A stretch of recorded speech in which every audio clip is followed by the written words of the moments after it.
Picture Cleopatra. Chances are she's standing in front of the pyramids. You might also add the Sphinx or the golden mask to the picture, the whole postcard of ancient Egypt. In that picture, everything feels about the same age, all of it old and roughly together. It's such a natural image that we never stop to actually look at the timeline of the things inside it. So let's do that, starting with the simplest pair in the frame, the queen and the pyramids behind her. How far apart in time were they really? The answer quietly breaks the picture. Cleopatra lived closer in time to the first moon landing than to the building of those pyramids. Closer to rockets and live television than to the monument sitting right there behind her. But it isn't really the dates that get you, it's the feeling. Being completely certain, then finding out you were off by thousands of years. Egypt is just the easiest place to catch our sense of time slipping. It does the very same thing with the dinosaurs, the oceans, even the universe itself. Our minds simply aren't built to feel time at this scale. If you push too much past a couple thousand years, the number stops meaning much. It flattens into one vague, enormous long ago. So the mind tidies it away. Picture a little clerk somewhere in your head, quietly sorting the world into folders, keeping one fat drawer labeled Ancient History. Cleopatra goes in there, so do the pyramids, the dinosaurs, and frankly everything else past that. Dropped in together, dates unread, and the drawer slammed shut. So let's do the one thing that clerk never bothers to. Let's force the drawer open and read the dates. Most of the time, that clerk is actually doing you a favor. You don't need the exact century of every old thing to get through a Tuesday. An ancient is a perfectly good shortcut, but a shortcut hides whatever it skips over. And this one is hiding a span of time far longer than you'd ever guess. So let's do the arithmetic the clerk never makes us do. People love to argue the pyramids are secretly far older than the textbooks say. We won't get into that argument here, because even the youngest date archaeologists will allow for the age of the pyramids is already staggeringly old, somewhere around 2500 BC. The other date isn't up for debate. Cleopatra died in 30 BC, which is well established because the Romans wrote the date down when they took Alexandria. Okay. Two dates then, one we round and one we know. Now let's do the subtraction. From the pyramids to Cleopatra is about 2,500 years. From Cleopatra to that first step on the moon in 1969, about 2000, a difference of roughly 500 years. For perspective, 500 years is the whole stretch from today back to Leonardo da Vinci dabbing the last touches onto the Mona Lisa. So Cleopatra lived closer to Neil Armstrong than to the ancient monument standing right behind her. And it's not even close. Here's the scale of it. We've only kept written records for about 5,000 years. The pyramids land in the opening pages, the first chapters in the written story of humanity. Cleopatra sits somewhere past the midpoint. The gap between her and the builders is roughly half of the book. The clerk looked at all of that, shrugged, and dropped it in the drawer marked ancient without a second thought. And it stays true no matter how you push the dates. Argue the pyramids older, argue it younger. The moon still wins by several hundred years. The clerk never points this out, of course. He's perfectly happy to picture Cleopatra watching the pyramids go up, when by the arithmetic, you'd be closer to the truth picturing her on a sofa watching the moon landing. So that's the gap from our perspective. Flip it around though, and it opens a stranger question, one worth sitting with.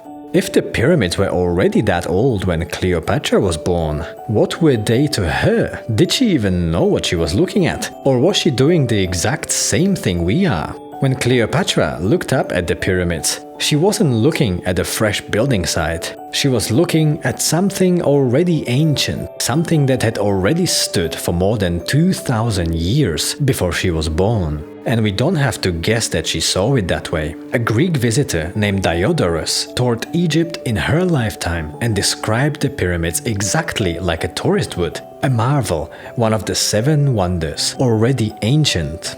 So she knew they were ancient, but knowing the label isn't the same as feeling how far back it reaches. And in that, she wasn't so different from us. She had the same clock, the very same drawer marked ancient with the pyramids already filed inside. No truer sense of how far back they sat than we have for her. The trick isn't ours, and it isn't new. It was running in her head 2000 years ago, before it started running in yours. And the deep time hides inside Egypt as well. Take Tutankhamen, the boy king, the golden mask, everyone's picture of ancient Egypt. He sits about halfway between the building of the Great Pyramid and Cleopatra. When he was crowned, that pyramid was already more than 1,000 years old. To him, it was as old as night and stone castles are to us. The golden boy we file as the face of ancient Egypt was himself a latecomer. And zoom out to the whole of ancient Egypt. It wasn't a moment in history, it was a civilization that lasted about 3,000 years. Line up every century since the last pharaoh until now, and ancient Egypt still ran longer than that. Cleopatra didn't live in its golden age, she lived at the very end of it, closer to us than to its beginning. Now, let's step out of ancient Egypt and look deeper into the drawer of ancient history. When the Great Pyramid was finished, woolly mammoths were still alive, although not anywhere near Egypt. A last few of them holding on a frozen island at the top of the world. They were still there when the pyramids were finished and stayed for a few more centuries. Now that we have opened the drawer further, it doesn't stop at the pyramids and mammoths, it just keeps going all the way down. Take the dinosaurs. We picture them all in one steamy swamp together. T-Rex and Stegosaurus snapping at each other in the same frame. Same drawer, marked Age of Dinosaurs. But Stegosaurus was already long gone before T-Rex ever existed. Over 80 million years separate those two, and only about 66 million years separate T-Rex from YouTube. The most famous dinosaurs never even met. Think about that. The gap between them is larger than the gap between T-Rex and you.